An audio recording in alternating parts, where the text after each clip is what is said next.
Don't run, just wait and you will see that we are destined to be. If only you and I. Don't you lose sight of what you want. Care about the simple things in life that bring you joy and leave away your hate. Don't you lose sight of what you want. Care about the simple things in life that bring you joy and leave away your heart. Leave your worries far behind you.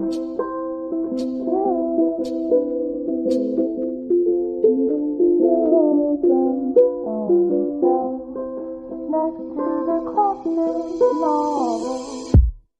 Don't you lose sight of what you want. Care about the simple things in life that bring you joy and leave away your heart. Don't you lose sight of what you want.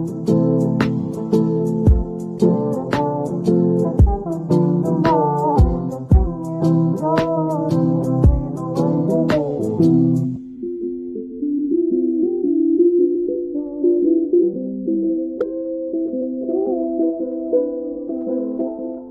And leave your lonesome on the shelf next to the classic novel. Leave your worries far behind you. And leave your lonesome on the shelf.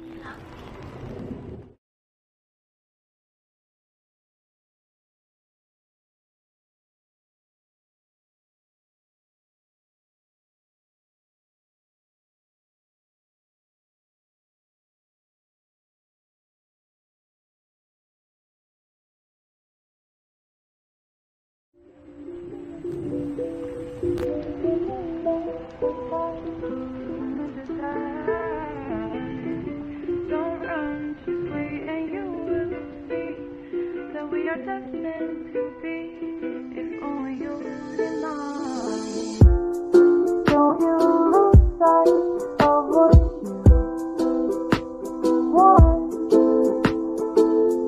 Care about the simple things in life that bring you joy and leave away your hate.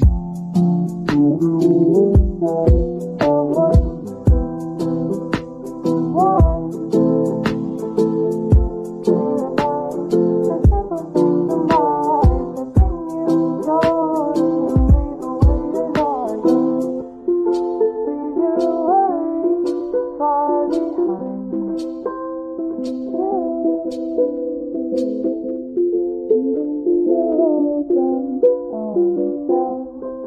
Next to the classic novel. Don't you lose sight of what you want. Care about the simple things in life that bring you joy and leave away your heart. Don't you lose sight of what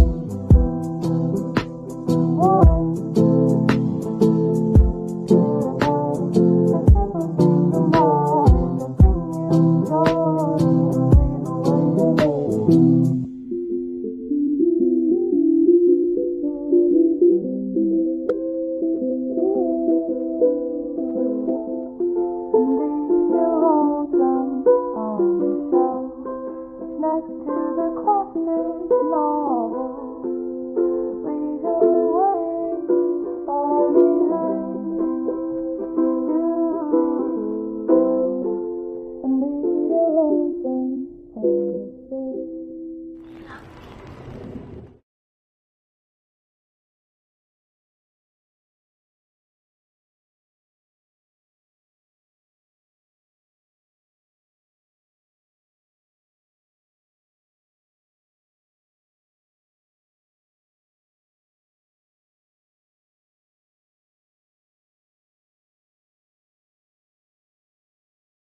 gitu.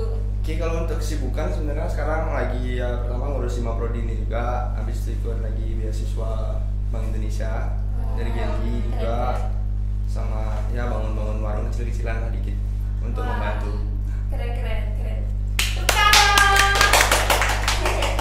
Terus nih Kak, sebelum kita masuk ke judul kita kali ini tentang public speaking, mau tanya-tanya dulu nih, sebenarnya apa alasan Kakak milih masuk jurusan ilmu komunikasi?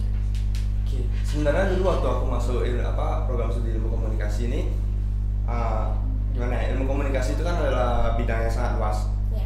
dimana semua bidang maupun ekonomi, mau hukum atau apapun perlu bagaimana kita cara berkomunikasi, entah itu dengan orang lain, entah itu dengan kita diri sendiri. Jadi aku tertarik untuk bagaimana sih kita tuh bisa memposisikan kondisi di mana kita harus berbicara dengan audiens yang kita tidak tahu nih kondisinya mereka seperti apa, entah itu mereka sedang sedih atau apa, kan kita harus mengkondisikan. Iya, betul banget. Itu sih. Nah, terus Kak, sesuai judul kita kali ini tentang public speaking, sebenarnya apa sih public speaking itu, mungkin bisa dijelasin menurut versinya Kakak gitu. Oke, public speaking menurut versiku itu yang pertama adalah bagaimana cara kita untuk seni berbicara di depan umum. Di depan umum berarti bukan berarti harus banyak ya, harus yang ribuan orang, nggak, dimulai dari keluarga, mungkin dari teman-teman dekat, mungkin di organisasi kita. Bagaimana cara kita menyampaikan suatu pendapat atau sebuah statement agar bisa diterima oleh semua orang itu. Jadi tidak ada terjadi miskomunikasi, nggak ada kayak miskomunikasi yang kecil-kecilan gitu. Bagaimana cara kita menyampaikannya, itulah yang seninya, seni berkomunikasi. Nah, public speaking ini kan seni berkomunikasi. Menurut Kakak, public speaking itu sendiri seberapa penting sih, apalagi di zaman sekarang ini kan? Seberapa penting public speaking itu? Kalau dibilang seberapa penting, itu sangat penting banget sih ya. Nggak bisa dilepaskan dari kehidupan manusia, karena manusia kan makhluk sosial nih, pasti perlu berkomunikasi satu dengan lainnya. Bagaimana kita berinteraksi, pasti dengan mulai berkomunikasi kan sangat penting. Apalagi di seumuran kalian, dimulai dari SMP kita sudah diajarin bagaimana presentasi di depan kelas kayak gimana, bagaimana kita menyampaikan materi-materi yang sudah diberikan sama guru kita. Itu juga ya seberapa penting, ya sangat penting banget di kehidupan kita, tidak bakal lepas dari komunikasi, apalagi public speaking. Nah, Kakak dalam public speaking itu nggak mungkin semuanya langsung bisa, pasti harus dilatih kan.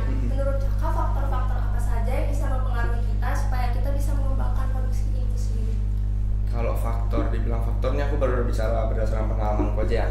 Oke, yang pertama dulu aku mau cerita dikit. Waktu aku SMA, dari SMP itu aku kan takut kalau untuk disuruh presentasi maju ke depan sama guru ditunjuk tuh, pasti aku menghindar karena takut kita salah ngomong di depan, ya kan. Tapi seiring berjalannya waktu, lama-kelamaan dari SMP belajar presentasi, maju ngobrol sama teman-teman. Yang paling penting itu adalah jam terbang, sama kalian kenalin dulu diri kalian kayak gimana. Tipe kalian ngomong di depan umum nih kayak gimana sih? Entah itu kalian yang tipe yang harus pakai teks, atau tipe yang impromptu. Impromptu itu kayak bagaimana kita menjelaskan tanpa harus ada teks dan lain-lainnya, kita improvisasi sendirilah. Itu kenalin diri kalian, kenalin audiens kalian kayak gimana. Itu sih. Nah, itu kan faktor-faktor yang akan jelasin bagaimana caranya kita supaya bisa lebih mengembangkannya. Terus ada juga berbagai jenis orang dalam public speaking. Terus juga public speaking itu kita harus bisa menyampaikan dengan baik sampai bisa nangkep. Ya, gitu, kan? benar. Terus menurut Kakak bagaimana cara yang baik supaya kita bisa berpublic speaking dan si audiens itu bisa mengerti apa yang kita maksud dan bisa nangkep isi dari apa yang kita bicarakan? Oke. Kalau itu pertama, balik lagi kita harus kenalin audiens kalian gimana. Kalau kalian ngobrol di depan bapak, kita masukin misalnya jokes canda-candaan anak muda, pasti nggak masuk dong ya. Kayak gimana pun, kayak mereka anggap garing. Sama juga kayak kita kan ada apa sih jokes bapak banget, kayak gitu kan. Nah, kenalin dulu audiens kalian kayak gimana. Habis itu yang kedua, pahamin dulu materi yang akan kalian sampaikan di depan umum tersebut. Entah itu semalamnya belajar kayak gimana, habis itu bagaimana kita nyiapin mental kita juga, karena kita butuh mental juga nih di depan umum untuk berbicara kan. Jam terbang sih yang paling gini menurut aku. Benar banget sih, dalam kita berpublic speaking nggak mungkin bisa langsung bisa, pasti harus ada pengalaman, harus dicoba gitu kan. Nah, menurut Mbak tadi kan kita udah bahas faktor-faktor keluarnya, terus bagaimana cara kita bisa menyampaikan dengan baik. Terus kalau kita sudah menguasai itu, apa yang bisa kita dapatkan? Yang didapatkan dari public speaking berarti ya, Iya. itu sangat banyak banget. Yang pertama, bagaimana kita akan dipercaya nih sama teman-teman sekitar kita. Kita akan dipercaya sama orang yang mau kita omongin nih, pasti percaya karena omongan kita jelas, tegas, langsung to the point, nggak muter-muter. Kayak gimana kita jelasin tuh langsung ke poin, tapi jangan langsung ke poin juga sih. Jadi agak dijelasin secara pelan-pelan, tegas, pahamin materinya kalian dan manfaatnya, yaitu kalian bisa jadi orang terpercaya gitu. Jadi apa ya, setiap omongan yang keluar dari mulut kalian pasti akan dipertimbangkan kembali oleh audiens kalian. Gitu sih. Nah, terus Kak, tadi kan seperti contoh yang apa, kita tuh harus bisa menguasainya dulu, terus kita bisa harus menyampaikannya dengan baik gitu kan. Ya. Terus menurut Kakak itu, kalau misalnya kita mau bicara terus biar kita nggak gagap, biar kita nggak gugup, biar lancar gitu, apa yang harus kita persiapkan sebelumnya biar punya bekal? Oke, pertanyaannya oke. Jawabannya sebenarnya nggak jauh-jauh beda ya, karena public speaking itu intinya itu dah kenalin diri kalian, kenalin audiens kalian, habis itu siapin materi. Yang paling penting emang siapin materi, karena kalau mental kan mental orang berbeda-beda ya. Ada yang mental gugup kok di depan umum jadi grogi, habis itu ada yang emang berani dia di depan umum, ada yang suaranya tegas, ada yang lembek, ada yang kaku, ada yang non formal juga gitu. Jadi yang itu aja sih sebenarnya. Kalau aku memang siapin materi kayak gitu, yang paling penting pahamin materi kalian sama mental kalian, itu aja. Nah Kak, ada nggak sih Kak pengalaman Kakak sendiri dalam public speaking atau bicara di depan umum itu yang sangat berkesan bagi Kakak? Kalau aku ya, karena aku di Hima Prodi kebetulan jadi ketua juga, disitulah pengalamanku yang paling banyak. Karena kenapa? Pertama, sebelum aku masuk di Hima Prodi Ilmu Komunikasi ini, aku masih menganggap semua orang bakal mengerti apa yang aku omongin. Kayak aku nggak mikirnya orang-orang ini ngerti nggak apa yang aku ngomongin. Nah, disinilah aku belajar. Kan sifat orang ini berbeda-beda. Ada yang gaya tangkapnya cepat, ada yang gaya tangkapnya lama, ada yang bengong kalau diajak omong, kayak gitu kan. Disinilah aku berpikir, gimana caranya omonganku bisa ketangkep sama semua. Yang pertama, pendekatan bukan arti PDKT ya, yang PDKT ini. Jadi ya kayak kita bagaimana sama anggota tuh di luar forum, kita misalnya nongkrong kayak atau ngobrol-ngobrol di luar organisasi, itu bisa kita pakai cara itu. Yang pengalamanku seperti itu. Jadi aku mendekatkan diri dulu pada mereka, agar mereka saat aku ngomong di depan, mereka mau mendengarkan karena mereka sudah merasa akrab. Jadi di sana bukan aku ketua, mereka anggota. Jadi emang kayak teman, cuman ada batas-batasannya kalau udah ada organisasi. Jadi kalau emang mau public speaking di organisasi terutama, kalian harus akrab sih kalau aku. Caraku untuk biar gak gugup tuh mengakrabkan diri sama audiens yang aku pengen ngomongin. Dan pengalaman-pengalaman yang paling menurutku berkesan tuh berbicara di depan dewan pembina dosen kayak gitu.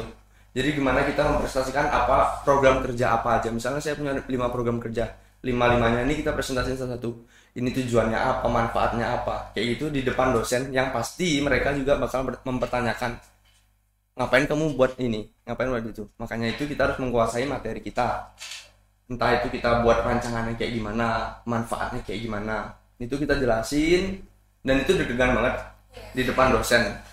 Di depan dosen itu deg-degan, apalagi kalau memang kita ada permasalahan misalnya kalau di pandemi ini kan biasanya masalah ruangan nih, surat menyurat gitu ya. Itu kan agak susah sama atasan anggapannya, karena mereka juga mengikuti protokol dari negara kita nih. Nah itu juga agak serem-serem merinding lah jadinya. Apalagi kan kalau gini takutnya ntar kita kalau salah ngomong dikit berpengaruh ke nilai ini takutnya kan, atau dia tersinggung kayak gimana. Nah itu yang pengalamanku yang paling mengerikan tuh ya, nggak sih mengerikan ya, jatuhnya kayak berkesan jadinya. Jadi kita ngomong sama orang yang lebih tua, yang pendidikannya jauh di atas kita kayak gimana, yang mereka udah duluan melewati masa-masa kita. Itu sih yang paling deg-degan. Nah terus kita sekarang kan lagi pandemi gini, terus mungkin ada yang udah bisa public speaking, ada juga yang belum. Nah pasti karena ada karena pandemi ini kan itu jadi kayak terhambat gitu untuk mengembangkan skill mereka gitu. Nah, menurut gimana caranya biar kita tetap bisa mengembangkan skill itu walaupun ada hambatan di pandemi ini? Ya. Nah ini nih, ini salah satu cerita asik juga. Bagaimana kalian, maksudnya aku sendiri aku yang ngerasain nih di tengah pandemi ini kan kita jarang nih tatap muka langsung sama anggota, banyak lewat Zoom, lewat Google Meet kayak gitu. Nah di sana tuh skill public speaking bisa hilang loh kalau kita nggak latih terus-terusan ngomong di depan umum. Aku ngerasain ngomong di Google Meet sama ngomong langsung itu feelsnya bahkan beda. Dimana kita megang mic, dimana cuman di Google Meet cuma kita duduk di depan laptop gitu doang kan, yang lain off cam, nggak ada suaranya sama sekali. Habis itu di tengah pandemi ini dah kita benar-benar diuji bagaimana kita untuk mengasah dalam artian kita tetap belajar walaupun di tengah keterbatasan kita tidak bisa bertatap muka. Kalau aku sendiri gimana caranya waktu aku rapat atau menyampaikan apapun, semua anggota harus on cam, tidak ada alasan apapun, harus on cam, dan harus ada komunikasi dua arah. Komunikasi dua arah yang aku maksud adalah bagaimana aku sebagai ketua dan mereka sebagai anggota tuh, aku nggak cuma nyampein materi aja ke mereka. Aku nggak cuma ngomong kamu harus ini udah selesai rapatnya, nggak kayak gitu. Jadi mereka harus memberikan pendapat apa yang aku nggak disukain mereka dari aku. Ngomong mereka, kak mendingan kayak gini. Jadi kan komunikasi langsung berjalan lancar tuh. Dua arah ada langsung kan. Mereka ngasih pendapat, kita menerima pendapat, kita mengkoreksi juga, jadi diskusi. Nah kalau udah diskusi, misalnya kita memperpanjang gitu komunikasi yang kita jalani. Di tengah pandemi memang agak susah sih kita untuk mengasah public speaking, tapi bukan berarti tidak bisa ya. Itu bisa jadi kita mengasahnya dengan kita kuatin mental kita dulu, mungkin latihan sendiri. Bahkan ngomong di depan cermin pun kalian bisa lakuin ini sendiri. Ngomongnya di depan cermin, udah bagus nggak nih kalian yang diri kalian sendiri udah merasa orang lain bisa menerima pendapat kalian atau dengan jelas apa enggak? Apakah kata-kata yang kalian susun masih terbata-bata? Yang kedua, membaca walaupun aku dikit-dikit ya bacanya. Membaca tuh memperbanyak kosakata yang kita bakal pakai untuk presentasi. Kosakata yang kita mungkin nggak tahu, teman-teman nggak tahu, itu bisa kita pelajarin, baca buku atau nggak usah di buku deh, sekarang di Instagram juga udah banyak kan public speaking apa gitu, atau ikut seminar, ikut workshop. Itu sih apalagi di pandemi ini banyak seminar gitu ya, bisa diikuti secara online gitu. Benar, jadi tetap bisa mengasah kemampuan public speaking kita walaupun sekarang masih di masa pandemi. Benar banget. Nah terus nih kak, kita kan lagi di bangku SMA nih. Terus kan gak semua teman-teman kita bisa langsung percaya diri untuk berbicara depan umum. Pasti ada yang menolak, gak kamu aja, jangan aku, kayak gitu banyak banget kan. Pasti. Terus menurut kakak gimana caranya kita tuh supaya bisa berani, supaya gak gemeter-gemeter gitu kalau ditunjuk langsung aku harus bisa gitu. Baik lagi ya, kita ke jam terbang. Jam terbang itu sangat-sangat penting. Dulu yang aku tuh dulu tuh takut banget untuk maju ke depan kayak gimana, tapi lama-kelamaan dari diri sendiri kalian harus mulai pelan-pelan berubah dalam artian nggak usah langsung berubah langsung aku pengen maju nggak perlu kayak gitu. Step by step berproses kayak gimana kalian maju untuk ditunjuk. Mungkin habis ngomong, kalau aku setiap habis ngomong mungkin ada yang perbaiki nanti di rumah sendiri, misalnya habis ngomong sama siapa nih dimanapun, apa ya aku yang kurang tadi ya, aku kurang ini terlalu banyak itu bisa dikurangin. Terus biasanya di SMA tuh aku sendiri baru muncul keinginan untuk serius belajar gimana ya, serius untuk mendalami komunikasi ini di kuliah sih. Di SMA aku masih main-main biasa aja, maksudnya ya anak SMA pada umumnya ya, OSIS juga aku nggak ikut kayak gitulah. Emang kadang-kadang itu muncul dari dalam diri kalian sendiri. Kapan kalian mau berubah, di sanalah kalian akan berproses. Kalau kalian dalam diri kalian sendiri nggak ada keinginan untuk belajar ya selamanya pasti bakal takut-takutan. Bahkan temanku juga ada yang untuk nanya harga pun dia takut loh. Kamu aja udah tanyain, tolong pesenin dong, kan ada tuh biasanya gitu, karena rame gitu kan. Tolong pesenin dong, malu aku jalan ke sana kayak gitu. Intinya kita harus berani mencoba ya, harus mencoba. Nah, terus kak dalam langkah-langkah public speaking ini kan, kalau masa pandemi ini kayak tadi lewat layar, terus pasti ada keterbatasan. Sebenarnya itu dalam persiapannya sendiri untuk kita melakukan public speaking pada saat daring dengan pada saat langsung seperti ini, apakah ada yang berbeda gitu Pak, atau biasa aja sama gitu? Sebenarnya kalau untuk persiapan aku bilang untuk persiapan tuh nggak jauh beda ya sama apa yang kita biasa lakuin waktu kita offline gitu. Yang membedakan adalah suasananya tuh gimana ya? Iya. Misalnya kita Google Meet dan kalau kita Google Meet, orang-orang kebanyakan off mic kan, biar nggak noise kan, biar nggak mengganggu. Di sanalah kita nggak tahu nih respon mereka apa, entah mereka itu ngomongin di belakangan kita nggak tahu nih. Kalau kita secara langsung, pasti kan tahu nih ada yang ribut dikit kita bisa suruh diam, bisa tegur apa-apa. Bisa Itu baca ekspresinya. ekspresinya kita nggak tahu, feel-nya beda jadinya. Kayak apa ya, Google Meet tuh biasanya yang kurang asik tuh apalagi kendala sinyal. Sekarang kan kendala sinyalnya paling nggak enak banget, kayak dimana kita udah panjang lebar ngomong ternyata sinyalnya mati. Itu noise yang nggak bisa kita hindarkan. Apa kadang-kadang kita udah panjang lebar ngomong ternyata mic-nya belum dihidupin. Iya. Kita masih sering kali tuh. Iya. Itu yang membedakan online sama offline tuh. Kalau offline kan paling mic-nya mati bisa diganti atau suara kita yang dikerasin. Iya. Tapi kalau online coba mic-nya mati, nggak ada sinyal, nggak bisa ngapa-ngapain. Terus nih kalau kakak berpublic speaking sendiri, boleh dong sharing bagaimana cara kakak itu bisa membuka terus menutupnya dengan baik sampai itu tuh bisa tersampaikan sampai audiens itu mengerti. Cara membuka dan Membuka akhiri gimana public nih? speaking. Misal kakak lagi berbicara di depan umum kan. Terus bagaimana cara kakak tuh bisa biar audiensnya tuh siap untuk menerima dan bisa kalau udah diterima bisa mengakhirinya dengan baik. Oke. Yang pertama kalau untuk audiens itu emang audiens kan kita nggak bisa handle ya, maksudnya kita nggak bisa mengkontrol situasi pada saat itu, tapi kita bisa membawa arah audiens tuh mau kemana. Misalnya mungkin kalau audiensnya senangnya bercanda, mungkin kita adain dengan ice breaking kan games kecil gitu biar mereka lebih fokus dan nggak boring. Aku sendiri pun misalnya dengerin seminar 3 jam ya bosen juga kan. Iya. Nah itu mungkin ada ice breaking, ada door prize kecil ya, itu bisa bawa audiens tuh lebih apa ya, lebih santai jalannya, lebih enjoy, lebih mau mendengarkan karena ada yang apa nih materi habis ini tanya jawab dapat hadiah nih misalnya kayak gitu Iya. kan. Pasti lebih semangat kalau ada door pasti lebih prize semangat. gitu. Terus kak, kalau kakak dalam public speaking itu sendiri, misal kakak sedang menyampaikan sesuatu nih, audiens kan nggak bisa kita tebak kayak Iya. kata kakak tadi. Sebenarnya ada nggak sih dalam pengalaman kakak sendiri itu ada hal-hal yang mengganggu kakak waktu kakak sedang public speaking, yang ngeganggu gitu kan? Oke, kalau noise di ilmu komunikasi itu noise ya ada gangguan-gangguan yang nggak bisa kita gini, entah itu suara kendaraan mungkin, entah itu kalau di online mungkin sinyal dan mic dan peralatan lain-lainnya. Itu sering sih kalau aku gangguan-gangguan kayak gitu. Paling sering kalau online, apalagi online gitu misalnya sambutan pas seminar, kita sambutan tapi patah-patah kata-katanya. Itu kan apa yang kita sampaikan kadang-kadang nggak sampai ke orang lain. Apa namanya nggak sesuai apa yang kita ingin sampaikan ke mereka gitu loh. Apalagi patah-patah, sinyalnya jelek. Itu yang pertama. Habis itu yang kedua, kalau audiens kita nggak bisa apa ya, tidak memerhatikan sejatinya. Kadang-kadang dia biasanya di organisasi kalau aku ngomong mereka terlalu menelan mentah-mentah apa yang ini. Nah kalau mereka udah tahu, kita udah tahu karakternya mereka kayak gimana, kita yang harus menyesuaikan mereka sebagai anggapannya pimpinan ya, aku bahasain pimpinan. Kita harus menyesuaikan karakter mereka nih kayak gimana. Apakah mereka tipe yang harus serius, harus tegas, harus galak-galakan? Apa mereka tipe yang harus santai, dikasih ide, dipancing dikit, diajak diskusi santai? Itu baru bisa, itu sih.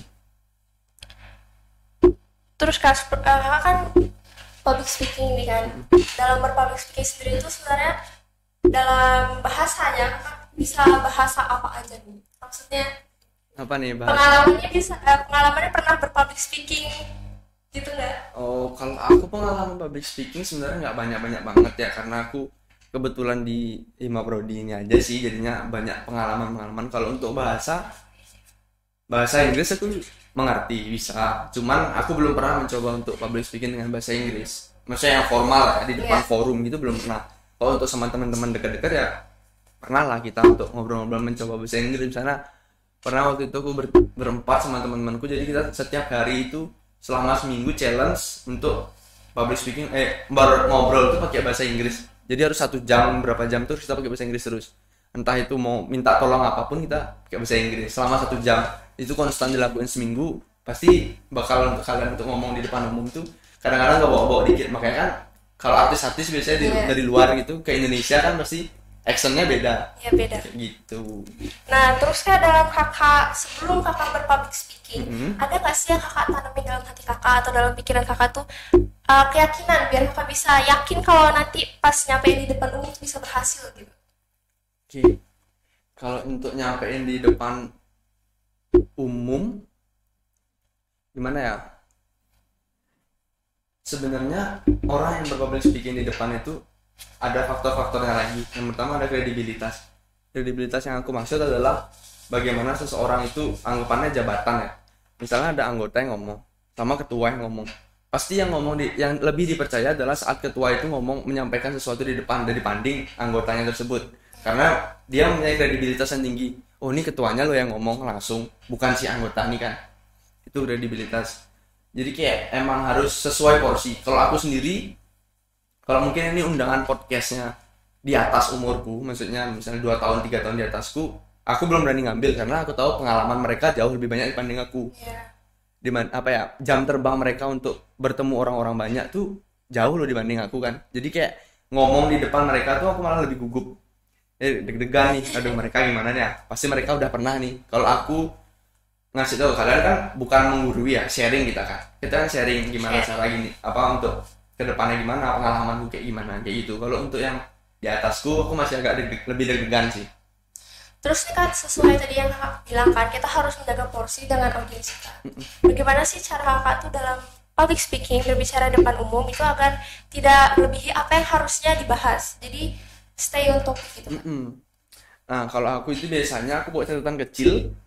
Nah, catatan kecil tuh aku tulis poin-poin yang akan aku omongin di sana. Jadi pembicaraan yang kita ingin sampaikan itu kan nggak jauh-jauh dari sana. Misalnya apa? Yang pertama konsep acara misalnya. Habis konsep acara misalnya timelinenya kapan, kayak gitu. Jadi udah ada poin-poin yang kita tulis untuk mengingatkan kita agar kita nggak kelewatan nih teman-teman. Jadi kita udah masih ada batasan-batasannya gitu. Walaupun kita bisa agak keluar, cuma nanti itu ada agendanya sendiri. Jadi waktu agenda tertentu kita udah ada nih, kita mau bahas ini, itu aja yang kita bahas, yang kita bakal bahas. Diskusinya hanya seputaran itu sih kalau dari aku. Terus nih kak, sebenarnya apa sih yang harus kita lakuin supaya kalau misalnya ada sesi tanya jawab habis selesai public speaking itu kan ada sesi tanya jawab, terus misal ada yang nanya nih pertanyaannya kita nggak bisa jawab, nah gimana tuh kak cara ngadepinnya? Pertanyaannya nggak bisa jawab, ini susah nih. Gimana ya? Biasanya ya, ini sepengalamanku, audiens bakal bertanya tentang apa yang kita udah sampaikan. Itu sih sepengalamanku ya. Kalau udah sampai kita nggak bisa nanya itu, mungkin kita bisa minta maaf, mohon maaf ya, mungkin kita lagi misalnya nyari-nyari atau kita ulur waktu dengan mencari pertanyaan-pertanyaan yang lain nih, misalnya kayaknya di MC atau apa, walaupun aku nggak proper ya di bidang MC, mungkin kita bisa delay dengan bagaimana kita dialihin lah anggapannya, kita belok ini, kita nggak terlalu ngerti tentang sana, sepengetahuan saya mungkin kayak gitu, bisa dibatasin. Sepengetahuan saya sih seperti ini, koreksi jika saya salah, kayak gitu. Terus nih kayak sebenarnya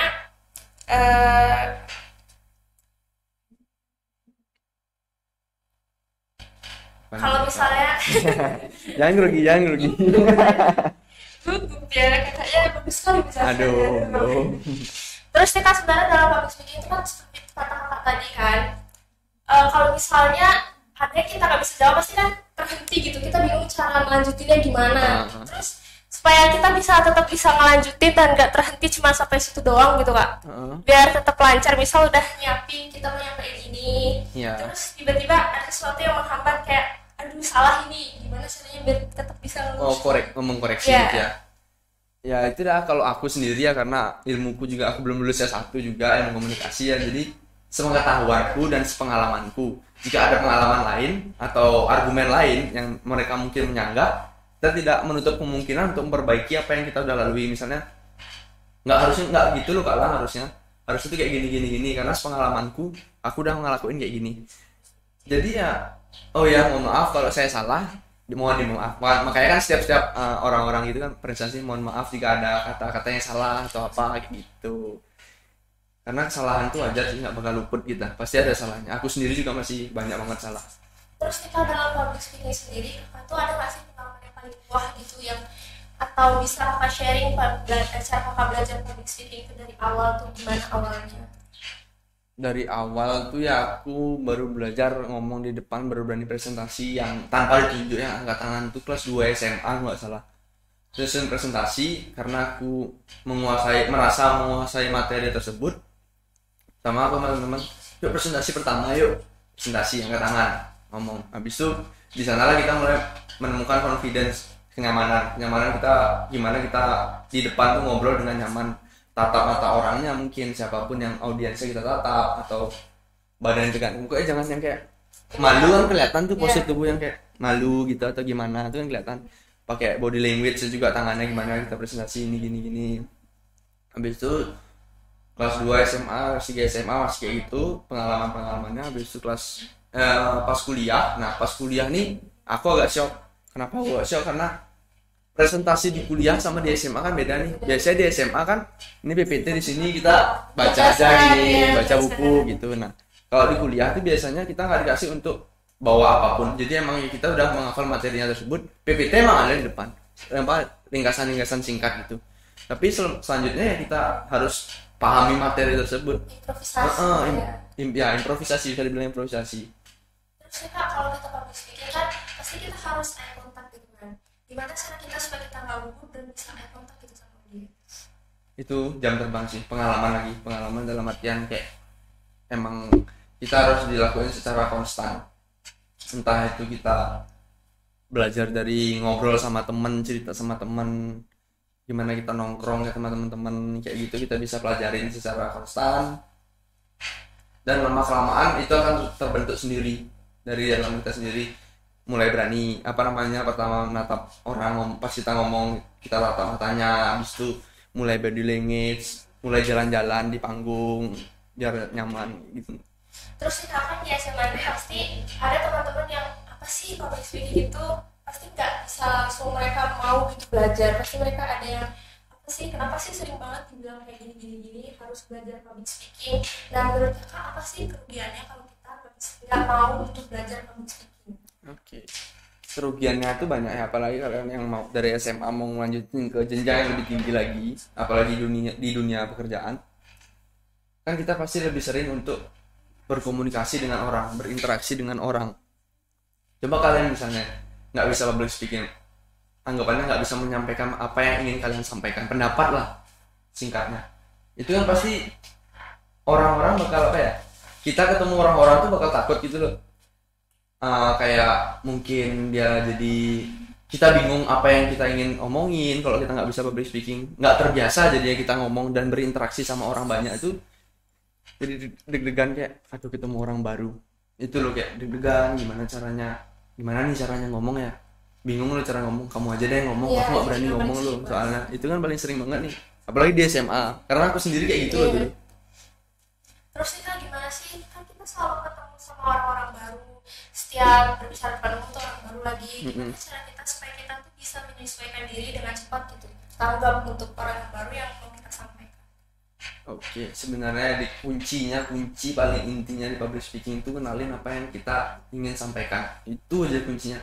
Kalau kalian udah paham banget apa yang ingin kalian sampaikan, pasti kalian tenang. Misalnya kayak kalian gini dan lingkungan keluarga cerita kalian, mama tadi aku habis kayak gini loh mas sama teman-teman aku ya. Kan enak kalian ceritanya ya, maksudnya karena itu kalian ngalamin sendiri dan kalian udah paham. Kalau kita nggak paham sama apa yang kita mau sampaikan itu pasti kayak dia apa ya, nggak tahu nih kita harus ngapain nih, habis ini apa lagi ya. Sebenarnya itu kuncinya yang paling inti itu adalah pahamin apa yang kalian ingin sampaikan, sama kalian latihan yang entah apapun latihan kalian, metode kalian terserah, yang penting secara konstan dilakukan terus menerus ya. Semoga kedepannya pasti bakal lebih baik lagi.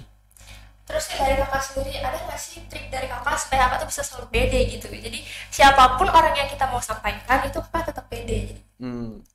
Kalau masalah kepedean itu dalam diri lagi, masuk psikologi lagi ya jadinya ya. Kayak gimana kita confidence-nya nyaman. Mungkin ada, kalau aku biasanya sebelum ngomong atau apa, mungkin ada yang kalau yang ngerokok biasa ngerokok, atau yang makan permen karet, biasanya kan ada yang ambil makan permen karet nih. ngecap kayak gitu, atau ada yang minum dulu untuk meningkatkan kepercayaan diri. Kalau aku biasanya sih sebelum ngomong besoknya, misalnya besoknya aku ada acaranya nih, pasti harus 1 hari sebelum aku besok ngomong nih, entah aku baca dulu materi yang aku ingin sampaikan, sama aku ngomong di depan cermin kayak gimana nih gesturnya enaknya kayak gimana, siapa nih audiensku nih. Kayak kita harus misalnya sama dosen kita harus yang formal begini bu, kayak gini. Mungkin sama teman-teman gini, teman-teman mungkin sama kalau di organisasi kampus kan politik jatuhnya maksudnya ya. Kita harus pelan-pelan juga ngomongnya kayak gimana itu sih jatuhnya. Terus nih Kak, ada nggak sih cara supaya kita tuh bisa memilih topik yang tepat sesuai dengan audiens kita, jadi topik yang dibahas tuh mereka juga bisa ngerti gitu.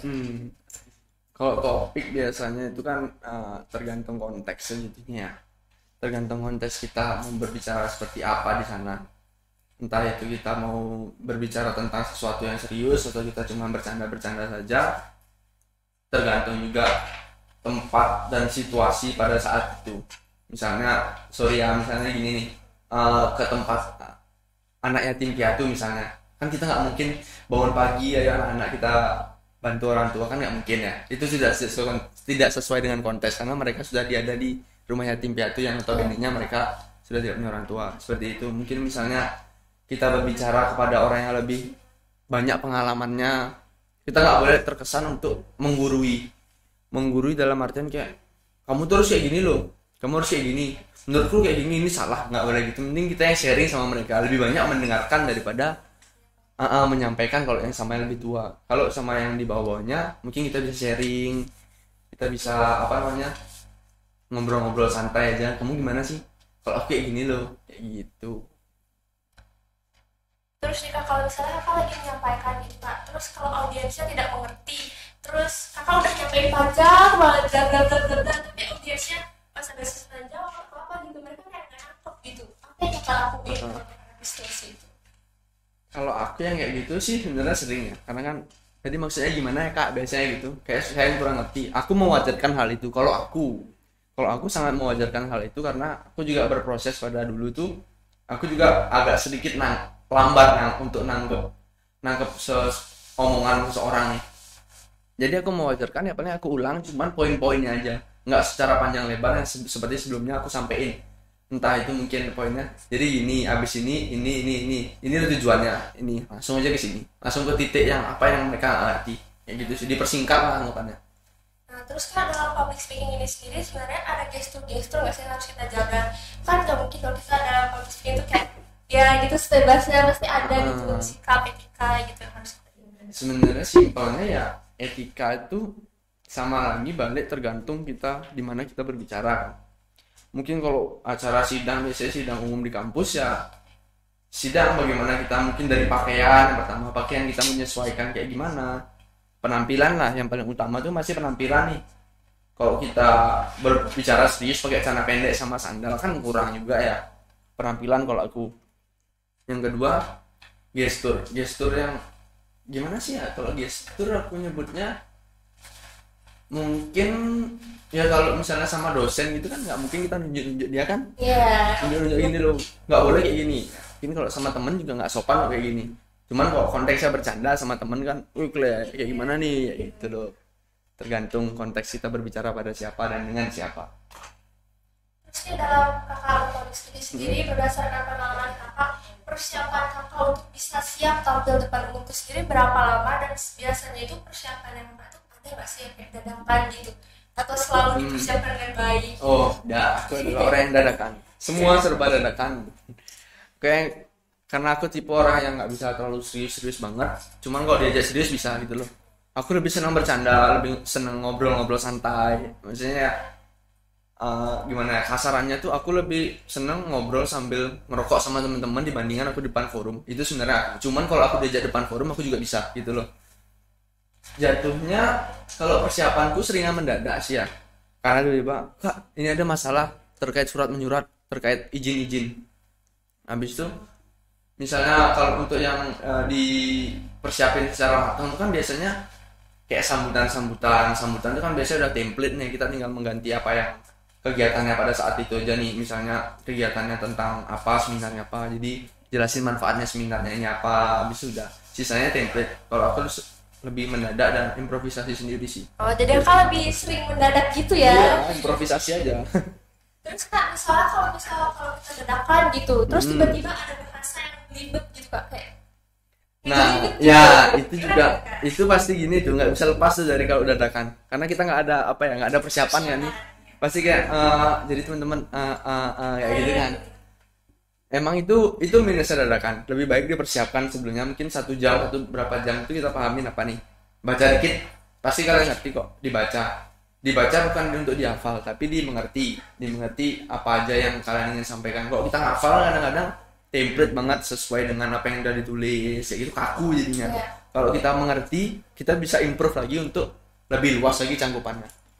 Jadi lebih fleksibel gitu. Fleksibel kalau aku. Terus kita dalam kakak berpublic speaking sendiri itu gimana sih cara kakak biar bisa menjaga situasinya gitu, biar kakak menyampaikan itu bisa sesuai gitu sama audiens, situasinya tetap terjaga selama kakak bicara di panggung. Kalau untuk situasi itu sebenarnya aku sendiri kadang-kadang nggak bisa mengkontrol. Apalagi kalau kita sebagai pembicara misalnya di depan gitu kan, mungkin kita sedang ada masalah di rumah, itu kan kondisi mood kita untuk ngomong Iya. nggak bisa sesuai dengan hari-hari biasa nih. Itu mungkin bisa jadi aku sendiri masih belajar bagaimana untuk menurunkan ego kita. Misalnya kalau aku ada masalah, aku nggak usah sampai kenain orang lain, agar audiens tuh nggak merasakan aku sedang sedih atau sedang marah. Jadi audiens tuh tetap merasa aku nih emang kayak gini aja, biasa, nggak flat. Maksudnya flat dalam artian tetap stabil kondisinya kayak gimana, kayak gitu. Jadi kita kalau audiens biar mengerti itu, yang pertama balik lagi sih sebenarnya sama aja public speaking itu ya, gimana kita siapin materinya, bahasanya kayak gimana. Mungkin kan bahasa untuk pembuatan jurnal sama pembuatan caption di IG kan beda nih. Caption di IG nggak mungkin formal-formal banget. Kok di jurnal kan kita harus berdasarkan penelitian dari ini. Mungkin kok di IG apa kayak vitamin C atau apa biasanya kayak gitu anak sekarang ya.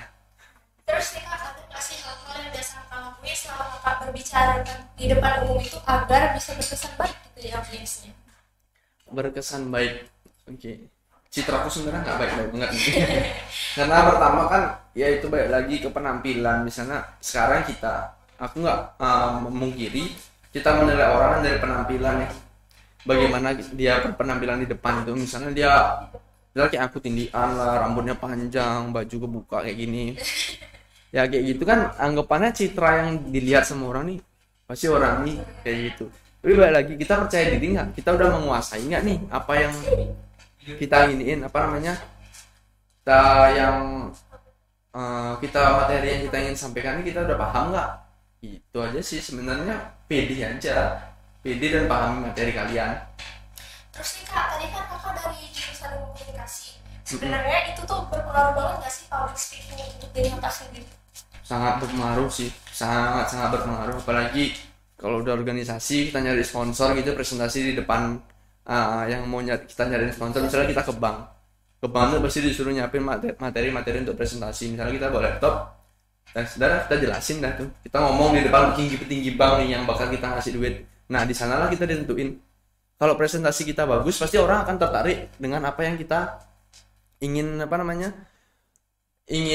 tawari. Misalnya kayak, jadi gini Pak, kegiatan kita ini lingkupnya kemana aja, mungkin mahasiswa atau di ruang lingkup di provinsi atau di nasional kayak gitu kan.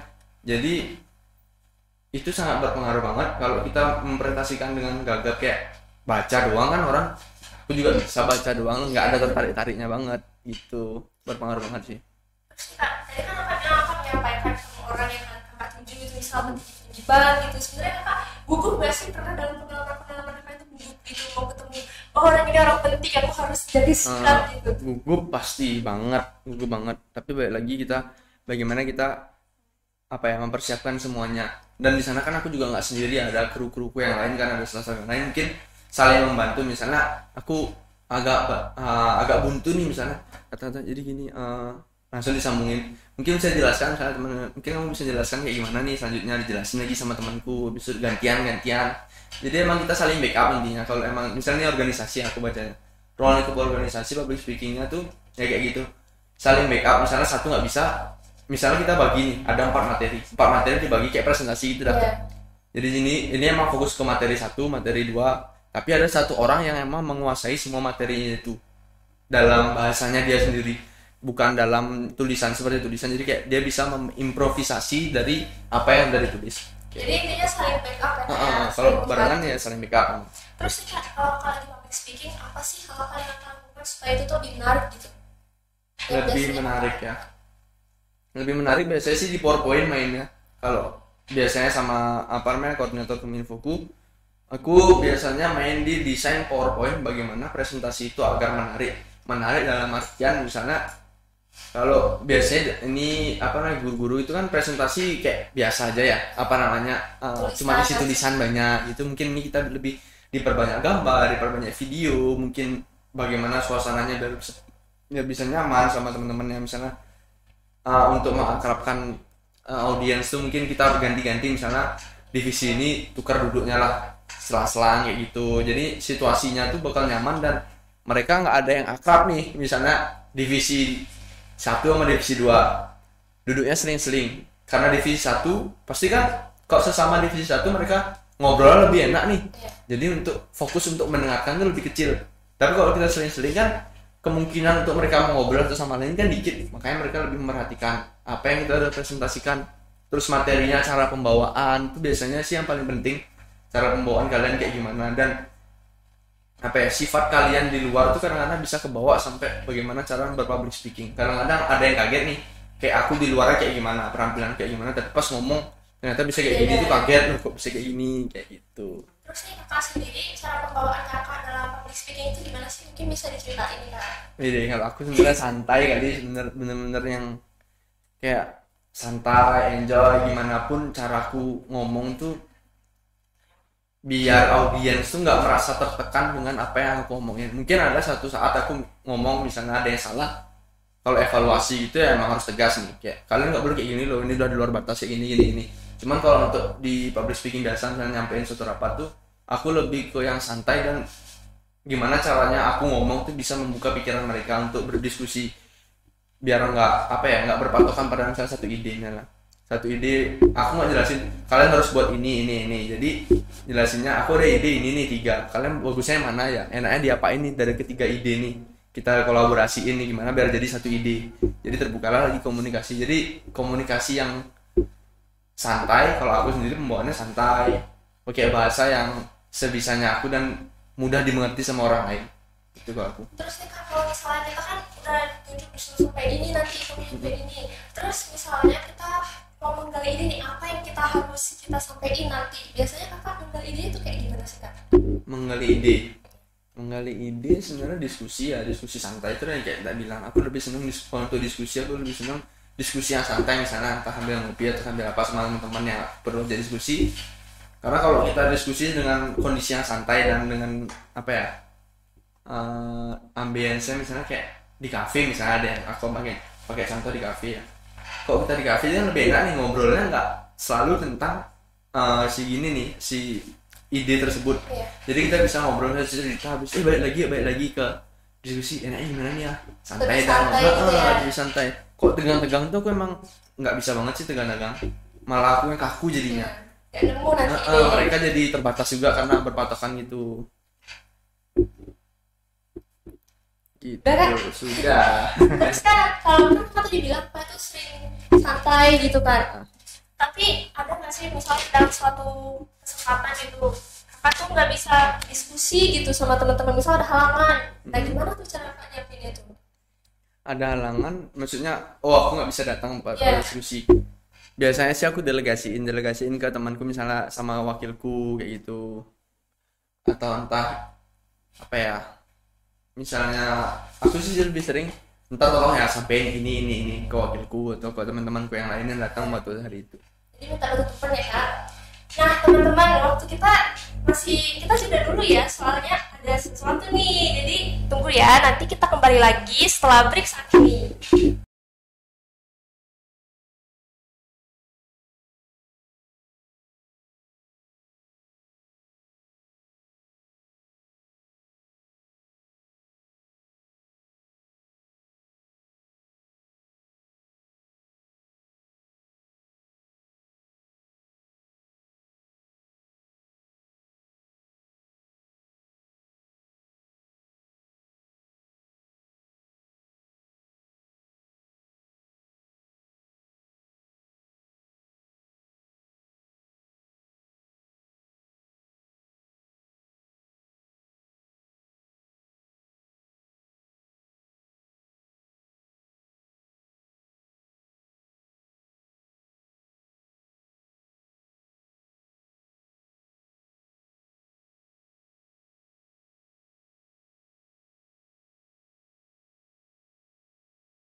Don't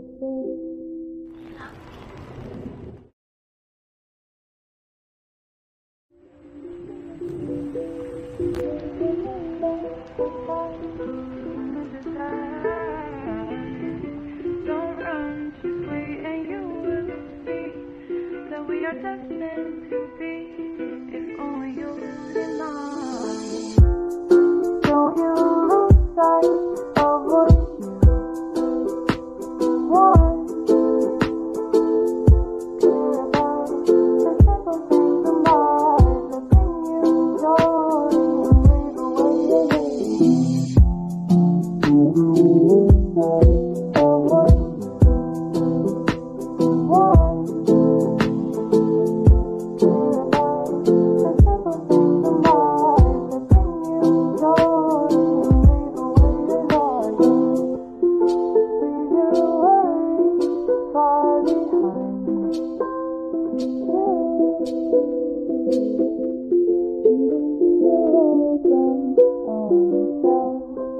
next to the classic novel. Don't you lose sight of what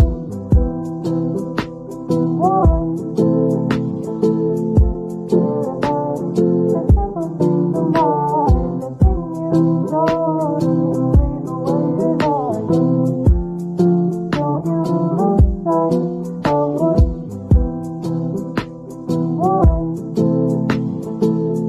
Care about the simple things in life that bring you joy and leave away your hate.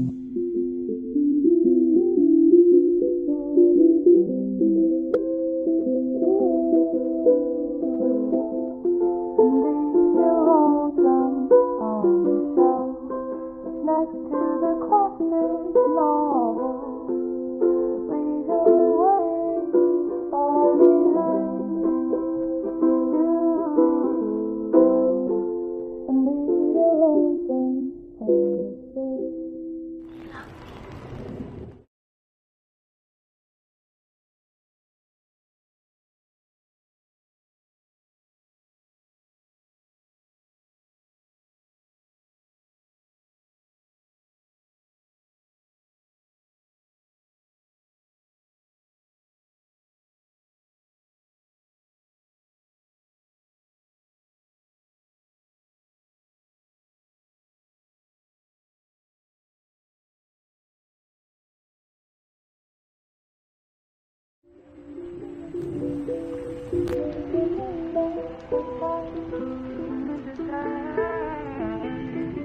Don't run, just wait and you will see that we are destined to be.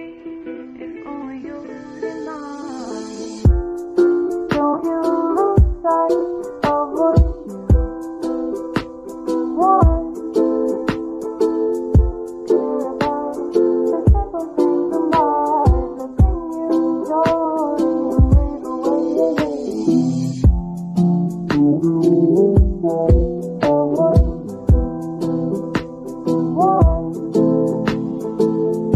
Care about the simple things in life that bring you joy and leave away your heart. Leave your worries far behind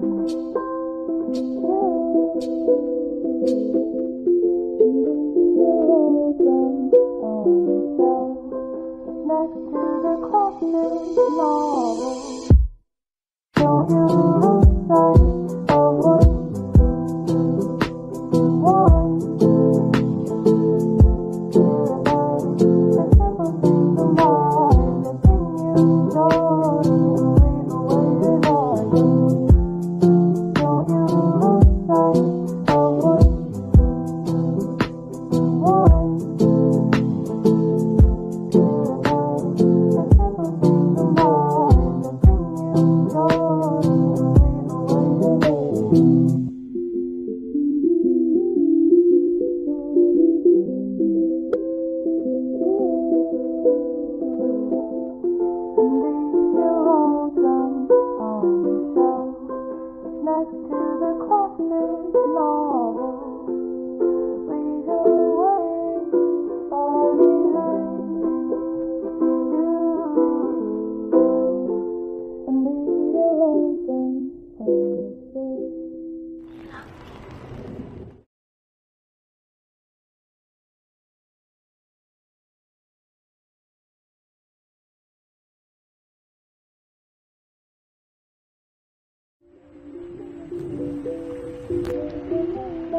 Don't run, just wait and you will see that we are destined to be. If only you and I. Don't you lose sight of what you want. Care about the simple things in life that bring you joy and leave away your pain. Don't you lose sight of what you want. Care about the simple things in life that bring you joy and leave away your heartache. Leave your worries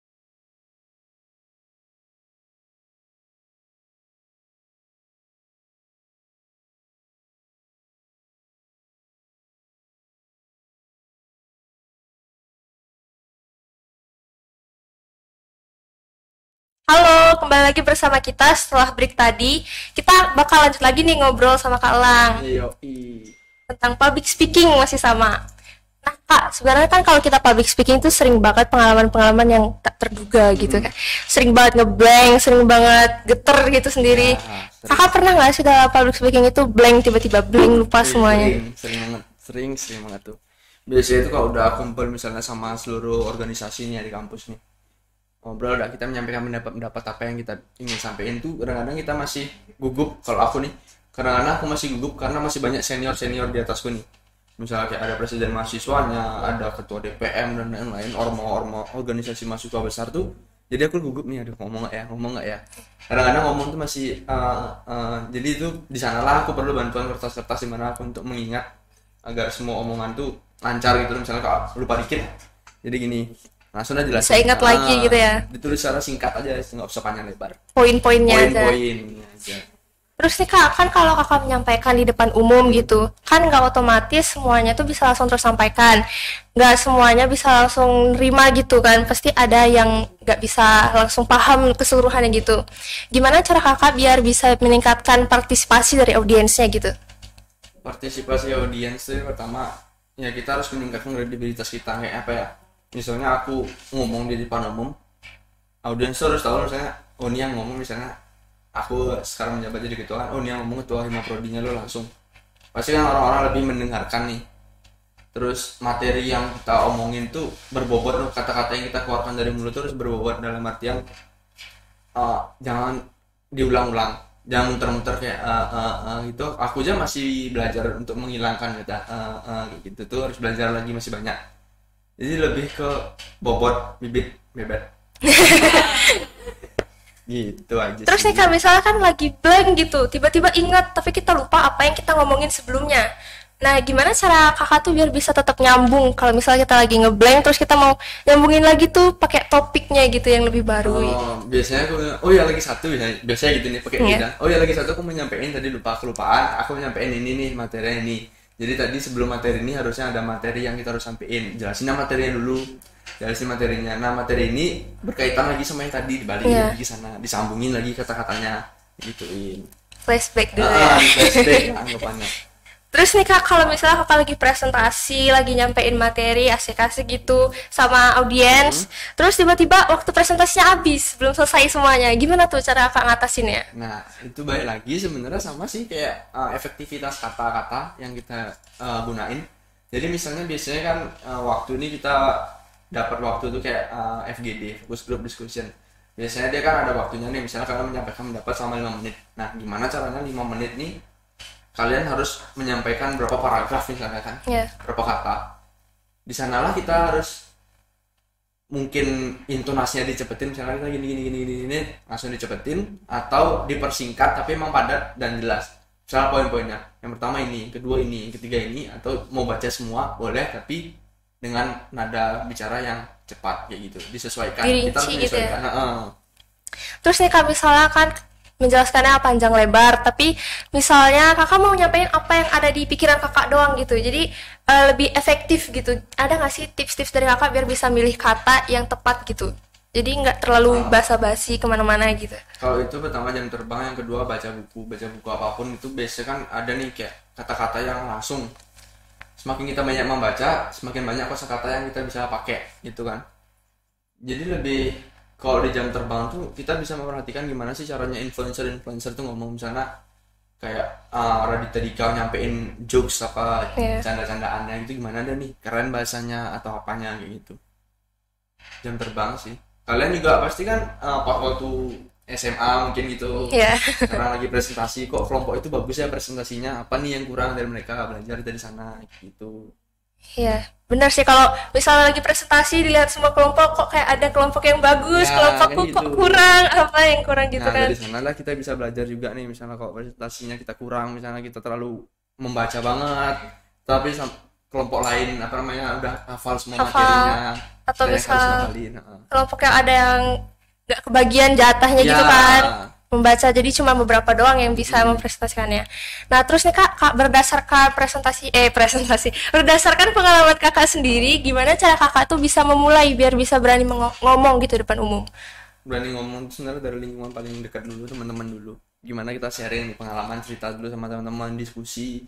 Misalnya kalian punya ide teman-teman, teman-teman buat kayak gini yuk, gimana kalau kita buat suatu acara yang kayak gini, kita jelasin dulu ke teman-teman. Nah kalau ruang lingkup teman-teman udah selesai, mereka udah mengerti apa yang kita sampaikan, lagi naik ke ruang lingkup yang lebih besar lagi, misalnya ruang lingkup organisasi kita jelasin nih. Saya habis itu mungkin bisa juga di ruang lingkup kelas, yang paling berpengaruh itu di kelas sebenarnya. Bagaimana kita mempresentasikan di depan teman itu kan. Kalau kita presentasi kan kadang aku senang dengerin orang presentasi kalau presentasinya tuh lugas, jelas tuh. Jadi kan kita enak nih. Oh iya nih enak.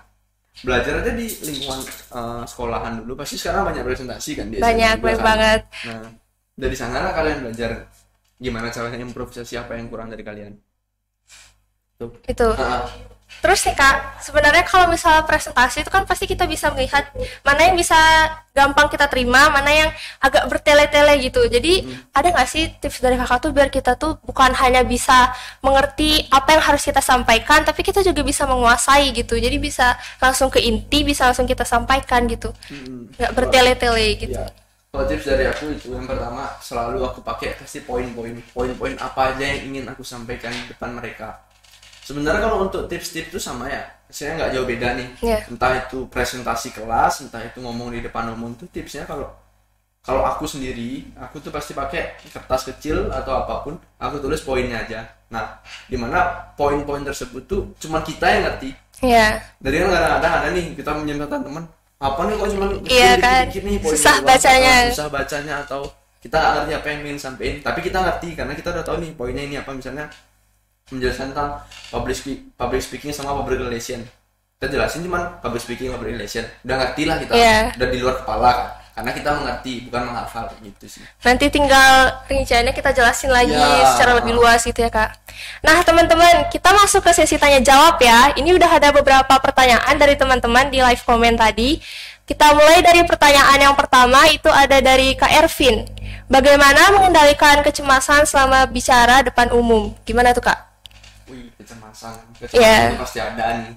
Kita setiap orang ya. Kontrol itu cuman kita bisa mengatasinya dengan latihan yang aku maksudin tadi kayak aku ngomongin, entah itu kita ikut seminar atau ngelihat idola kita lah, tanya idola kita bagaimana mereka caranya berinteraksi. Dan kita harus pede yang pertama, itu pede dalam diri sendiri, pede. Habis itu latihan. Setelah latihan, pahami materi kalian kayak gimana. Kalau cemas tuh pasti ya, apalagi ada yang kayak disurain gitu kan, di apa sih jelek banget nih presentasinya kayak gitu, pasti sering banget tuh. Aku juga sering kayak gitu waktu SMA.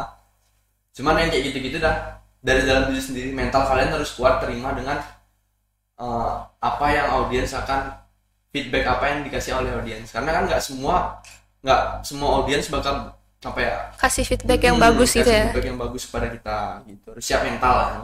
Nah intinya tuh harus pede, latihan sama siap mental tuh. Terus pertanyaan yang kedua nih ada dari Kak Nisrina. Kak gimana sih cara biar gak demam panggung? Wow.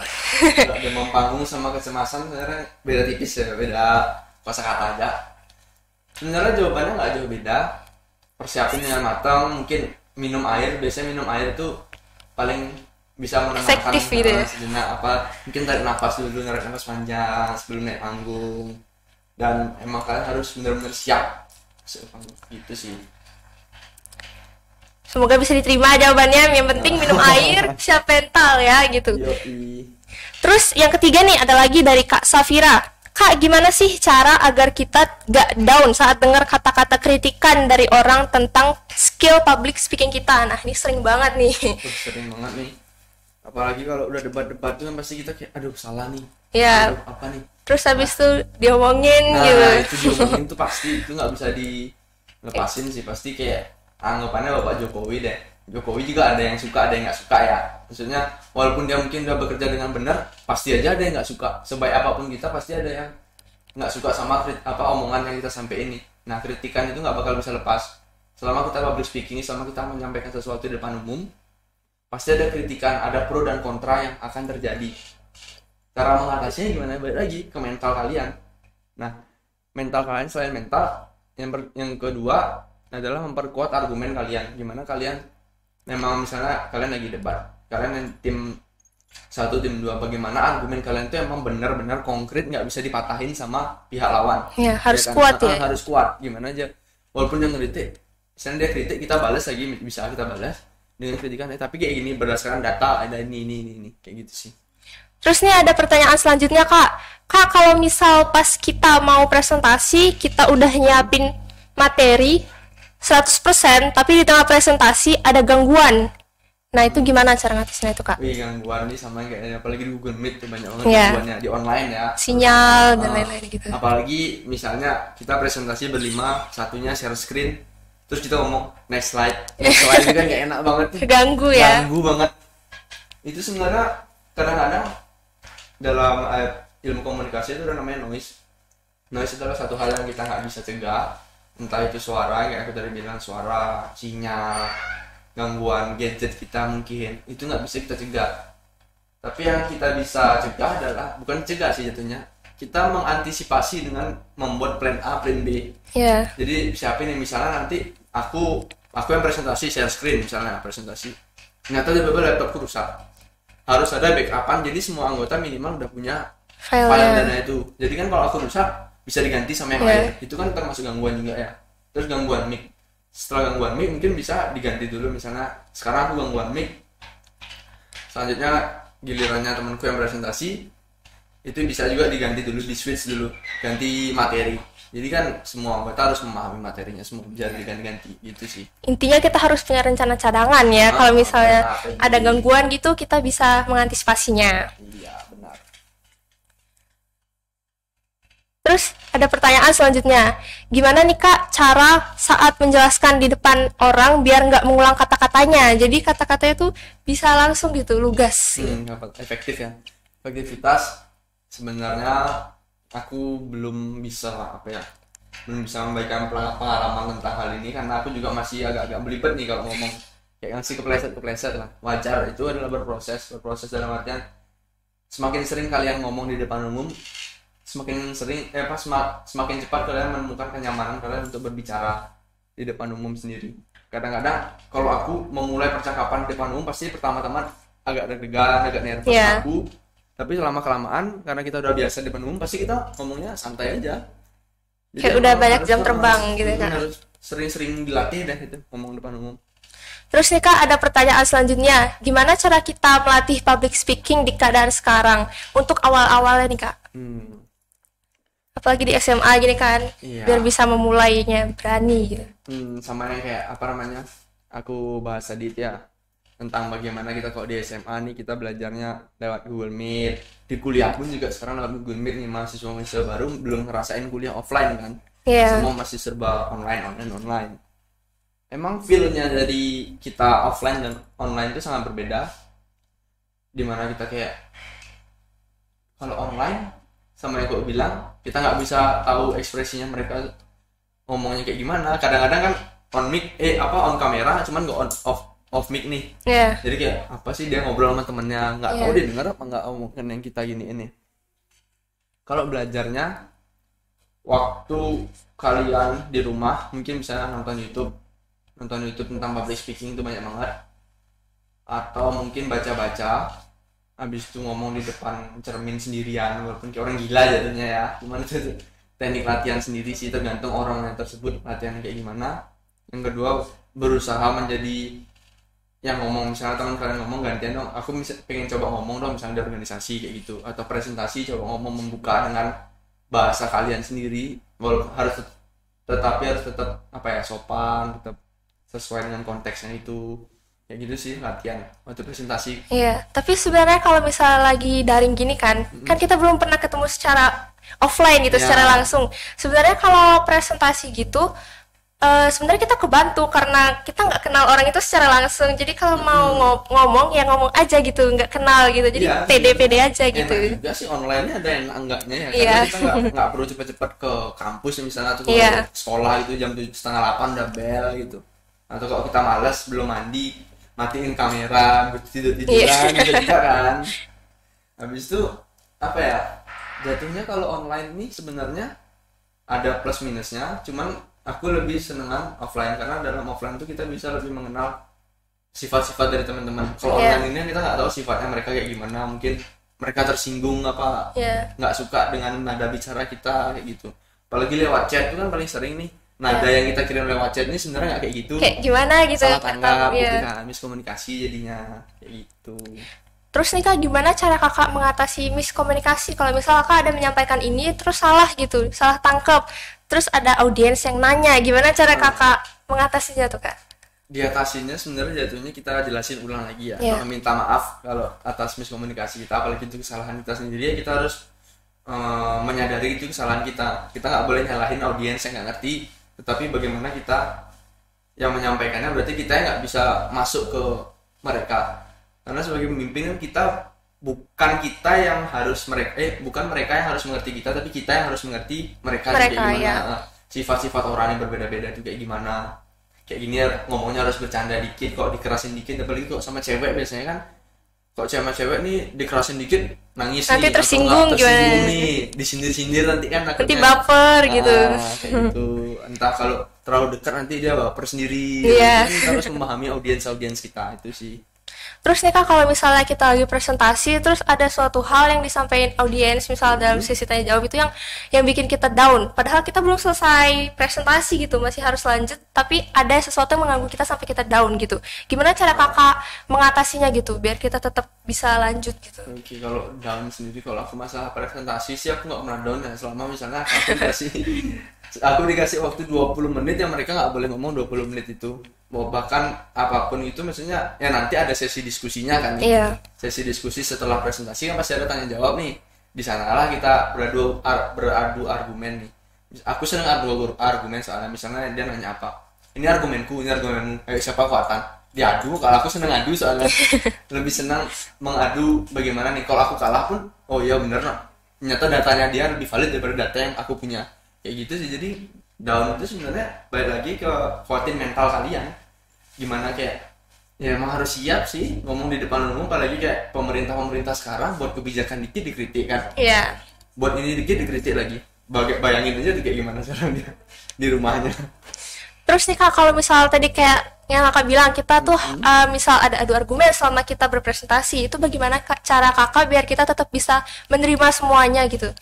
Menerima semuanya, kalau kita bisa menerima semuanya, kalau aku pribadi, kalau aku bisa menerima aku salah atau argumenku kalah, kalau emang ada data yang valid, data yang mengatakan emang benar-benar valid, dari mana dia dapat dari mana, sedangkan data aku belum valid, aku pasti mengalah dan menyadari. Maksudnya adu argumen itu bukan berarti berantem ya. Iya. Maksudnya itu kan cuma adu pemikiran Diskusi nih, gitu. diskusi jatuhnya kan. Jadi ya emang harus, itu adalah hal yang biasa dalam kuliah itu juga biasa. Aku sama teman-teman di inti pun, di pengurus pun sering adu argumen, ngapain ya gini, enggak kayak gini. Kita debat, habis itu selesai, setelah sesi beradu argumen ya udah selesai. Kita balik lagi biasa, bercanda lagi. Profesional aja sih jatuhnya. Ya.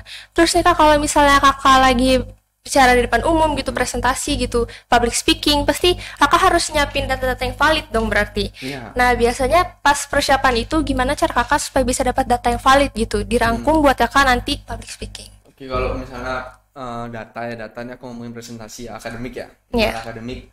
di kuliah itu kan, kalau di SMA atau di SMP itu kan kita masih bisa nyari jawaban di Brandly biasanya kan. Iya. Ya nggak? Brandly. Ketika kita tulis Andalan jawaban, itu. habis itu dapat dari Brandly, kita kopas Iya. aja langsung. Nah, kalau di kuliah tuh kebanyakan jawaban-jawaban yang kita buat di paper itu harus dipertanggungjawabkan. Dari mana sumbernya? Ada namanya scholarship gitu, biasa di Google, di scholarship, atau enggak kita lihat dari jurnal atau dari skripsi orang yang dipublish di Google tuh, kita emang harus ada datanya. Nah, kalau udah jurnal yang diakui itu kan berarti dia udah valid nih. Iya. Udah ada data asli dan dia udah melakukan penelitian langsung di lapangan. Nah, itu berarti valid. Kalau aku biasanya sih sama teman-teman, walaupun kadang-kadang aku masih nyari di blogspot kayak gitu, kalau di kuliah tuh nggak boleh blogspot atau .com tuh nggak boleh. Bolehnya kayak dari pemerintahan, dari kampus mana, Yang jurnal resmi gitu ya? yang resmi dia. Jadi datanya emang valid, benar-benar valid, dan nggak boleh kopas yang benar-benar copy paste itu. Ya selamat ya, paling nilai C. Nggak Terus boleh. nih Kak, kalau misalnya Kakak lagi public speaking gitu, tanya jawab, kan misal Kakak nggak mungkin dong jelasin semuanya. Misal dia tanya, langsung Kakak jelasin ulang semua yang Kakak bicarain. Enggak kan? Pasti Kakak harus menjelaskan rinci-rincinya aja. Ya, Terus gimana cara Kakak supaya misal ada audiens yang tanya, Kakak tetap berikan jawaban yang valid gitu? jawabannya valid sebenarnya, balik lagi ke efektivitasnya, bagaimana kita kayak ngomong tuh langsung. Misalnya mereka nanya A, ya dijawabnya A, jangan langsung ditambahin B, C, D, dan lain-lainnya. Misalnya, karena kadang-kadang kan orang yang bertanya itu bukan berarti bodoh ya, karena dia emang nggak ngerti kan. Iya. Kadang-kadang emang dia nggak ngerti, kita jelasin nih di mana nih. Misalnya kalau aku biasanya di mana nggak ngertinya, misalnya di konsep Kak, oh ya konsepnya ini. Bisa lebih rinci lagi ya, rinci lagi, tak rinciin lagi, dalam artian disempitkan lagi nih. Kayak misalnya jadi panitianya berjumlah segini, harinya di sini, tempatnya di sini, terus jalannya kayak gini, bacain rundown kayak gitu mungkin. Terus nih Kak, ada tadi pertanyaan lagi dari Kak Vira. Pernah nggak Kak kesel sama orang yang nggak ngerti sama omongan kita? Gimana cara ngatasinnya? Nah, Misal itu. Kakak lagi ngomong terus dia nggak nyambung gitu. Ya itu sering kali sih. Sering Itu banget ya Kak? sering, pasti sering kesel kan, pasti emang kesel. Tapi balik lagi tuh, misalnya kita mau jadi seseorang pembicara, apa ya, public speaker, kita juga nggak harus banyak omong terus, tapi kita harus banyak mendengarkan orang lain. Dalam artian, misalnya orang ini nggak ngerti, misalnya anggapannya status pendidikannya dia masih rendah, Iya. dan kita mau ngomong pendidikannya tentang yang tinggi-tinggi nih, Nggak kan nyampe mereka nggak dia. nyambung kan? Iya. Nah, itulah kita harus menyesuaikan dengan audiens kita. Misalnya kita ngomong sama yang lulusan anak SD dah, kita SD. ngomong anak SD, kita ngomong tentang public speaking, dia pasti nggak ngerti dong Nggak apa ngerti itu apa public itu. speaking, ya kan, apa itu. Kayak gini lah cara-cara yang kita bahas, karena pasti anak-anak SD nggak ngerti. Jadi kita harus memahami audiensnya seberapa, pendidikannya kayak gimana, walaupun kadang kita ketemu orang yang kita nggak tahu latar belakangnya dia kayak gimana, entah itu pendidikannya apa. Itu juga lebih banyak mendengarkan daripada kita mengajar atau apa ya, memberikan suatu pendapat. Kalau aku sih Iya. kayak gitu. Terus Kak, dalam Kakak berpublic speaking itu ada nggak sih tips-tips atau trik-trik Kakak sendiri untuk menjaga Kakak biar tetap pas tampil itu tetap profesional gitu Kak, nggak keganggu sama yang lain? Profesional ya. Oke, sekarang profesional. Masalah profesional yang pertama ada dalam diri sendiri, ada ego. Ego itu adalah yang paling susah kita hadapin sendiri nih. Misalnya kita punya pacar, kita lagi berantem sama pacar kita, habis itu kita ngomong tuh pasti moodnya kan jelek banget nih di depan. Iya. Bagaimana kita cara mengkontrol itu biar orang lain tuh nggak tahu, nggak kena imbasnya gitu tuh. Iya. Jadi orang lain tuh nggak harus ngerasain apa yang kita rasain. Misalnya aku Iya. lagi marah, kalian tuh nggak perlu ngerasain aku lagi marah nih. Tetap harus profesional, tetap jalanin sesuai prosedurnya apa, sesuai apa yang kita ingin presentasiin itu apa. Misalnya kalau kita lagi marahan di rumah atau di rumah lagi ada masalah gitu kan, kita nggak boleh nih kita bawa ke Iya. forum gitu kan, nggak enak banget lah. Harus profesional Harus gitu. profesional. Habis itu ya itu lagi lah, ego. Kita harus nurunin ego kita. Mungkin emang emosi itu pasti naik turun lah kalau kita lagi ngomong Iya. di depan, apalagi nggak dengerin itu. Terus nih Kak, kalau misalnya Kakak lagi bicara depan umum, misal lagi di atas panggung gitu, terus ada sesuatu hal yang bikin Kakak tuh jadi kayak bad mood gitu, gimana caranya Kakak supaya biar bisa itu tuh cepet-cepet nyingkir gitu hal itu? Itu harus dialihin sih kalau aku ya, maksudnya dialihin. Misalnya ada satu hal yang membuat aku bad mood, entah apapun itu ya, misalnya aku lagi ngomong di depan terus ada bad mood, nggak didengerin apa apa, ya kita harus jalan sesuai dengan apa yang kita sudah rencanain dari awal. Itu tetap di jalan kita tetap lurus, walaupun ada belokan kita tetap lurus. jadi nggak keganggu nih dengan pikiran-pikiran yang lain. Iya. Terus yang paling ganggu itu biasanya handphone kan, HP itu. Iya. Kita lihat notifikasi dari HP kadang-kadang Langsung apa sih, buru-buru ambil. HP itu kalau aku lagi ada acara ya udah HP itu ditaruh, ngomongin ke semua yang penting-penting, lagi ada acara dari jam 5 sampai jam 6 misalnya. Kan nggak mungkin acara kita seharian terus kan. Iya. Ada waktu-waktu yang kita emang khusus untuk main HP. Apalagi kalau di panggung kan nggak mungkin nih, HP mungkin bisa dimatiin, kalau aku Iya. biasanya matiin HP. Jadi nggak ada gangguan-gangguan dari luar, entah apapun itu. Jadi kondisi kita tetap stabil dan tetap lurus di jalan. Sangat bermanfaat sekali ya tips-tipsnya ya. Berdasarkan pengalamannya gitu ya. Selanjutnya nih Kak, ada pertanyaan dari Risma. Misal audiennya Kakak itu teman Kakak sendiri, gimana cara Kakak nahan ketawa karena dibercandain sama teman Kakak? Ini sering banget nih Kak Iya, di sering. sekolah ini Kak. Misal lagi presentasi terus temennya di belakang isengin gitu, gaya-gaya joget-joget gitu itu kan. sering banget sih, banget dah. Itulah balik lagi loh, kayak gimana ya, kadang-kadang aku juga masih sering ketawa gitu kayak. Tapi konteksnya gini nih, balik lagi, misalnya kita emang mau serius, ayo kita serius. Kalau Iya. mau bercanda gitu loh. Kadang-kadang yang ngeselin sih, misalnya kita lagi presentasi di depan, yang belakang ketawa-ketawa apa ngerekam kita Iya. atau ngapain gitu kan, sering banget nih. Itu jadinya balik lagi ke bagaimana kita harus tetap fokus menjalankan apa ya, materi kita harus disampaikan dengan benar, dengan tidak terpengaruh mereka. Kayak misalnya mereka di sana lagi bercanda-bercanda, kita jangan ngeliat ke sana lah, ngeliat yang bener-bener merhatiin. Misalnya di sana ada yang merhatiin, kita ngeliat ke sana aja, fokus. Iya. Jangan di Gak usah apain aja dilihat lah. gitu. Tapi susah banget sih emang.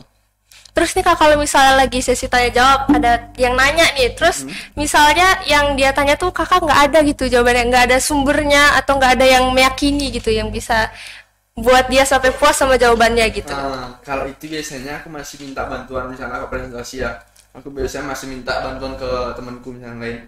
Mungkin teman lain ada tambahan atau Iya. menurut saya adalah ini, menurut saya ini sepengetahuan saya, teori ini berbasis pada ini, dijelasin lagi. Habis itu di akhir kata ya udah, mungkin teman-teman ada tambahan atau mungkin minta koreksi dari dosen.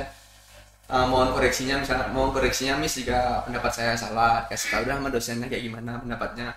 Jadi dosennya yang jelasin ke teman itu, karena kan dosen juga tahu kapasitas kita kayak gimana kan. Iya. Juga sana. Itu sih biasanya. Terus nih Kak, kalau berdasarkan pengalaman Kakak sendiri nih Kak, kalau misalnya Kakak lagi presentasi gitu, ngomong depan umum gitu, ada nggak sih misalnya audiens yang nanyanya tuh kayak nanyanya tuh langsung gitu loh Kak, harus banget gitu. Oh, langsung saat itu juga. Iya gitu. Biasanya kalau audiens nanya kayak gitu tuh kan sebenarnya itu nggak bisa, apalagi misalnya gini, misalnya terkait tentang ini deh, surat menyurat atau kepastian di tengah kondisi kayak gini kan. Misalnya minjem ruangan, kita nggak bisa ngasih jawaban langsung karena kita ada di pihak kedua. Iya. Pihak pertamanya dari lembaga baru turun ke kita kan biasanya kayak gitu kan. Surat menyurat tuh lo kayak misalnya kayak aku kemarin mau ngajak temen nih ke sini kan, ternyata nggak bisa, ada pembatasan dari atas nih. Iya. Nah itu kan kita nggak bisa langsung sampein karena kita harus minta approval dari atasan kita. Iya.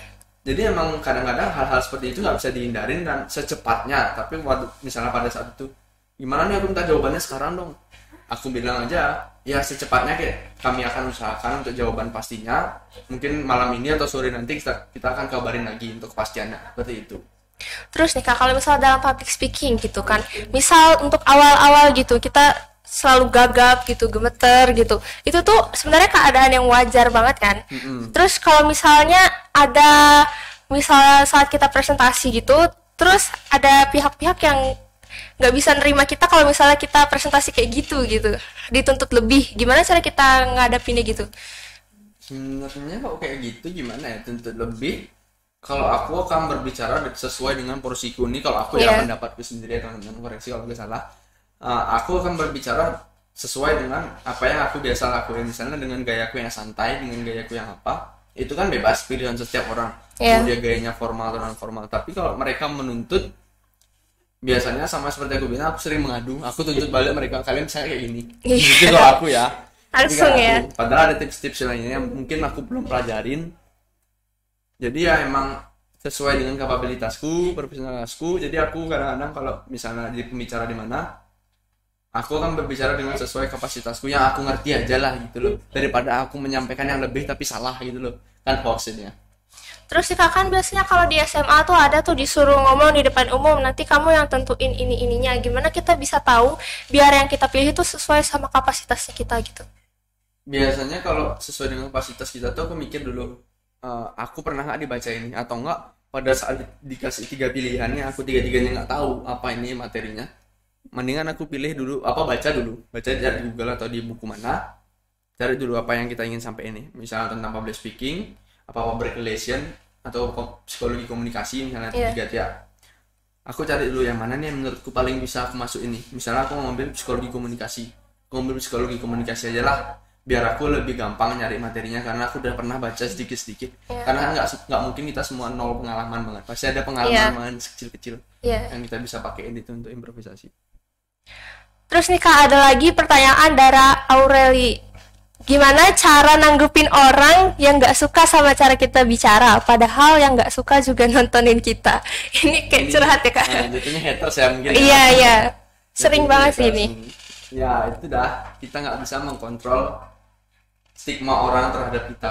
Yang kita bisa kontrol adalah bagaimana cara kita untuk mengimplementasikan diri kita di depan umum. Gimana? Apakah kalian mau terlihat yang seperti orang yang pintar, atau kalian mau terlihat seperti orang yang gampang bersosialisasi, punya teman banyak, atau mau seperti anak nakal? Itu kan tergantung diri kita sendiri. Karena kita punya sifat-sifat yang nggak diketahui sama orang lain, ya kan? Misalnya sifat kamu ke teman kamu yang baru kenal kayak gimana, sifat kamu ke teman-teman yang udah kamu kenal deket banget kayak gimana, di keluarga kayak gimana, kan kita punya kepribadian itu semua sendiri-sendiri.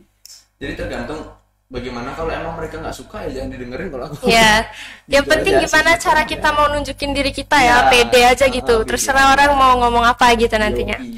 Terus nih Kak, gimana caranya supaya kita tuh bisa bisa kalau misalnya kita mau menyampaikan itu bisa paham gitu. Jadi kita tuh nggak berbelit-belit dan mereka juga bisa langsung nangkep gitu. Kalau itu udah nggak sih tadi? Iya. Udah ya. Tapi itu balik lagi sih sebenarnya, kalau yang nggak berbelit-belit itu emang agak susah ya, karena itu emang butuh jam terbangnya sangat tinggi. Dosen pun kadang-kadang atau guru pun masih ada berbelit kan. Karena itu emang harus yang konstan dilatih, belajar baca lagi, belajar ngomong lagi, itu sih. Kita sudah tiba di ujung nih Kak, di ujung dari sesi kita. Sudah nggak terasa kita sudah 1 jam ngobrol-ngobrol sama Kak Elang. Gimana? Sangat memotivasi bukan? Ini sudah